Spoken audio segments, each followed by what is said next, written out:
জন্মদিন। তুই যখন জন্মেছিলি আমরা তখন যাদবপুরে, নতুন গড়ে ওঠা কলোনির টালির ঘরে। তোর স্কুল মাস্টার বাবা সেই হ্যারিকেনের আলো জ্বলা ঘরে আনন্দে আর খুশিতে ঝলমলে হয়ে উঠেছিলেন তুই আসার পর। তোর নাম রেখেছিলেন সুকল্যাণ। মানুষটার মনটা ছিল শিশুর মতন, অভাবে অনটনে বেঁচে থাকার নানা দুর্বিপাকেও ভেঙে পড়তেন না কখনো। সকলের ভালো চাইতেন মন থেকে, বলতেন, দেখো একদিন এই দেশের মানুষ ঠিক খুঁজে পাবে মুক্তির পথ। শোষণ থেকে মুক্তি, দারিদ্র্য থেকে মুক্তি, অশিক্ষা থেকে মুক্তি। আজ পয়লা শ্রাবণ। খোকন, আজ তোর জন্মদিন। ছোটবেলায় তোর মনে আছে আমাদের ভাঙা মেঝেতে বাক্স থেকে বার করা মেজমাসির হাতে তৈরি আসনটা পেতে দিতাম, সামনে রাখতাম ঠাকুরের আসনের প্রদীপখানা। তুই বসতিস বাবু হয়ে চুপটি করে। তোকে আমরা একে একে ধান দুব্য মাথায় দিয়ে আশীর্বাদ করতাম। বাবা বলতেন, বড় হও, মানুষ হও। তোর বাবার সেই বন্ধু ঘোষ কাকা, তিনি বলতেন, বেঁচে বর্তে থাকো। তুই জিজ্ঞেস করতিস, মা বর্তে মানে কি মা? আমি শুধু তোর মাথায় ধান দুব্বই দিতাম, বলতাম না কিছু। শুধু মনে মনে বলতাম, ঠাকুর আমার খোকনকে মস্ত বড় মানুষ করে তোলো। আমার খোকন যেন সত্যি মানুষ হয়, ওর যেন কখনো কোনো বিপদ না হয় ঠাকুর। অভাবের সংসারে ওই একটা দিন পয়লা শ্রাবণ, কষ্টের পয়সায় একটু বাড়তি দুধ নিতাম, পায়েস রান্না করে দিতাম তোকে।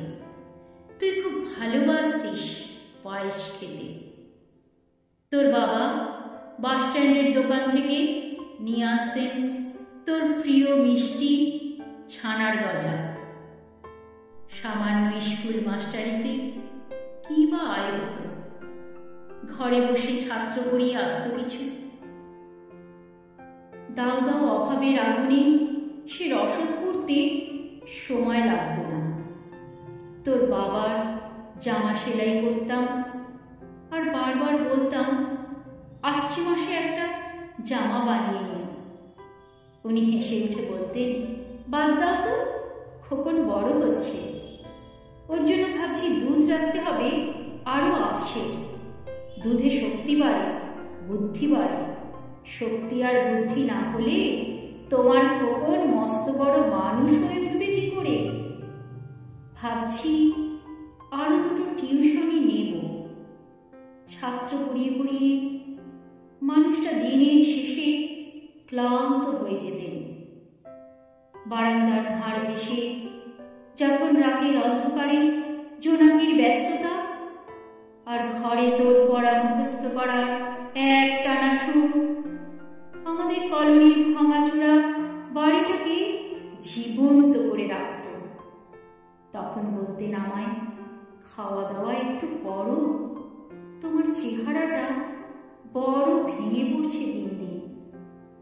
শাড়িটাও তো দেখছি বেশ ছিঁড়েছে, কালই আমি ফেরার পথে একটা শাড়ি নিয়ে আসবো, ধারেই আনবো।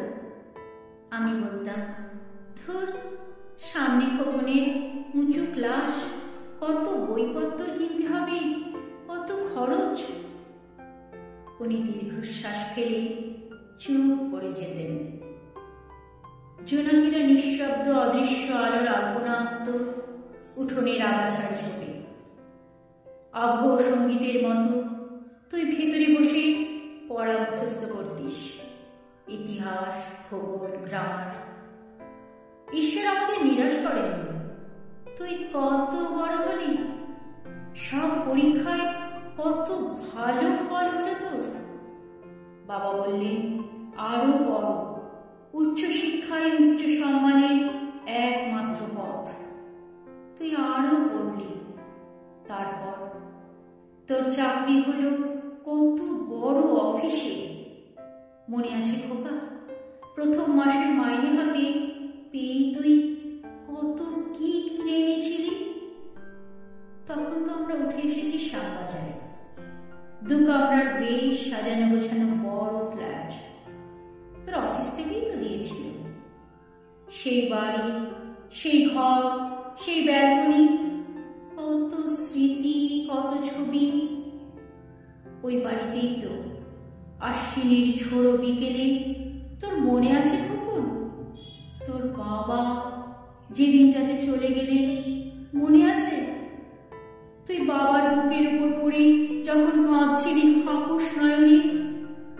সদ্য স্বামী হারা আমি সেদিন তোর সেই অসহায় মুখ দেখে আরো বেশি করে ভেঙে পড়েছিলাম। তোকে বুকে টেনে নিয়েছিলাম ছোটবেলার মতো। বলেছিলাম, কাঁদিস না খোকা, আমি তো আছি। আজ পয়লা শ্রাবণ, কলকাতা থেকে অনেক দূরে মফস্বলের এই বৃদ্ধাশ্রমে আমি একেবারে একা। খোকন, তোকে বড় দেখতে ইচ্ছে করছে রে, তোকে, বৌমাকে আর ছোট্ট বিল্টুকে। তোরা এখন কত দূরে, সল্টলেকের মার্গে বসানো ঝকঝকে বাড়িতে। আজ তোর জন্মদিনের নিশ্চয়ই খুব বড় পার্টি হচ্ছে, তাই না রে খোকন? লোকজন, হইচই, খাওয়া দাওয়া, খুব ভালো, খুব ভালো। খোকন, আজ পয়লা শ্রাবণ। আমার বড় মনে পড়ছে যাদবপুরের ভাঙা ঘরে রাত্রে তুই আমার পাশে শুয়ে মাঝে মধ্যে হঠাৎ খুব ভয় পেয়ে জড়িয়ে ধরতিস আমাকে। আমি বলতাম, ভয় কি রে, আমি তো আছি, মা তো আছে খোকনের। যার মা থাকে তাকে কি ভূতে ধরে? তুই নিশ্চিন্ত হয়ে ঘুমিয়ে পড়তিস আমার বুক জুড়ে। তোর আধুনিক সংসারে এই বুড়িটার একটু ঠাঁই হলো না রে? প্রতিমাও তো মা, ওরও তো আছে আমার খোকনেরই মতো কোল আলো করা এক চাঁদের টুকরো। কিন্তু সময় কি আশ্চর্য পরিবর্তন। খোকন, তুই বোধহয় আর এখন পায়েস খাস না, তাই না রে? তুই জানিস না খোকন, আজ আমি সকালে পায়েস রান্না করেছি। হ্যাঁ, তোরই পাঠানো টাকায়। সারাদিন সেই পায়েসের বাটি সামনে নিয়ে বসে আছি রে, এখানে এই বৃদ্ধাশ্রমে, আমার একলা ঘরে, আর কেউ নেই। তুই একবার আসবি খোকন, একবার, শুধু একবার।